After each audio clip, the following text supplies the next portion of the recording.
you try to use the camera on your computer, you may sometimes encounter this error code. And if you do, here are some troubleshooting steps you can follow.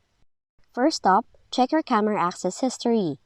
Then to view camera's recent activity, open Settings, click Privacy and Security, scroll down to the Application Permission section, find Camera, click on Recent Activity to view a full list of apps that you have accessed on your camera in the past 7 days. Now if it shows the app's name with the date and time, and if there's no suspicious app in the list, you have to close Settings.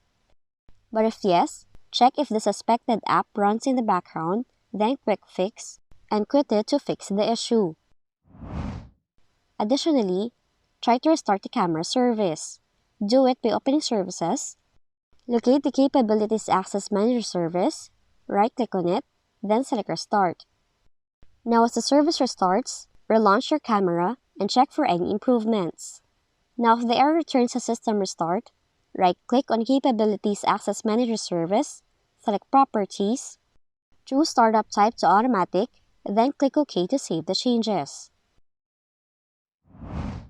For your last fix, install Windows System Updates. Do it by opening Settings, click Windows Update, choose Check for Updates, and then Windows will scan for new updates and list them accordingly. And that's how you fix the following error code in your Windows computer. If you found this video helpful, kindly like and subscribe. You may also click and turn on the notification bell so you can be notified from whenever we release new videos.